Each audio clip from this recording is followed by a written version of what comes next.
Hello everybody, welcome to lesson 2 of Google Sheets tutorial.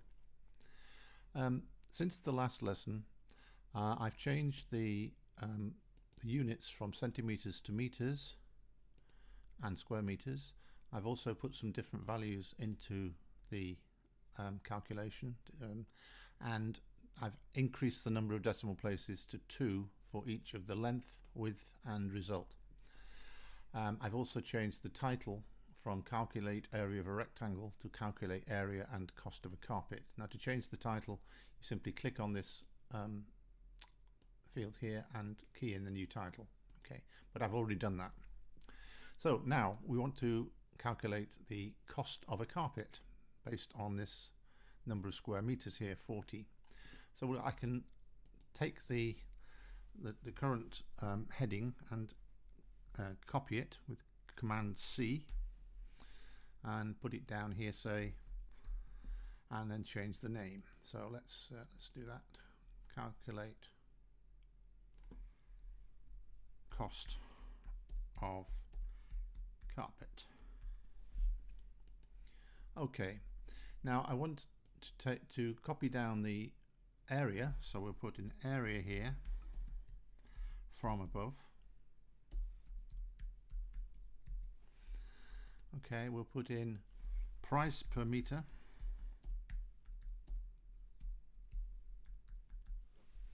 here, and we will make this an input field because we're going to have to input the price per meter.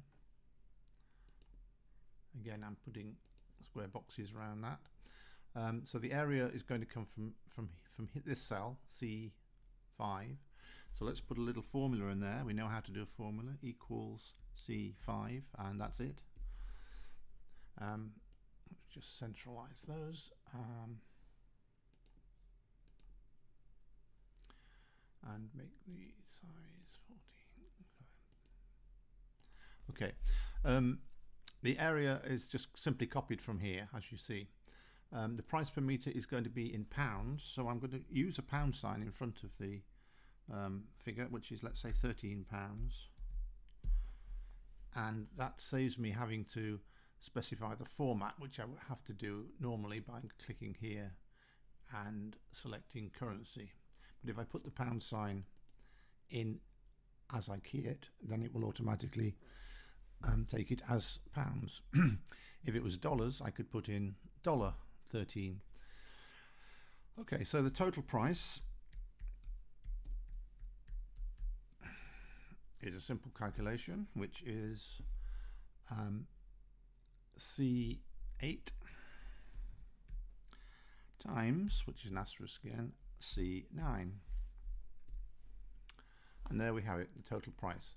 Now let me put a little box around this section, this new calculation, and we'll make these figures brown as well as we did previously.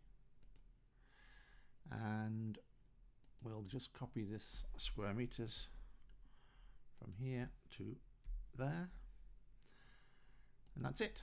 We have now calculated the cost of a carpet. Now I didn't have to put this underneath this calculation. I could have put it alongside here and lined up this value with this value. Let me demonstrate. Let me Command X, I will copy that, excuse me, and I will put it here.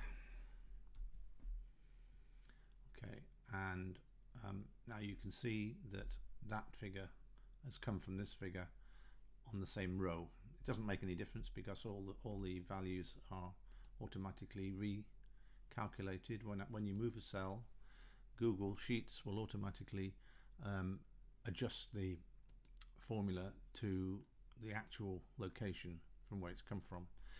Actually, I've made a slight mistake there because I have gone one line too low, so it's actually this. There we go, and you'll see again it's changed the formula here to be F, column F5 and F6, and if we look at this formula here, it's come from C5, so everything's adjusted.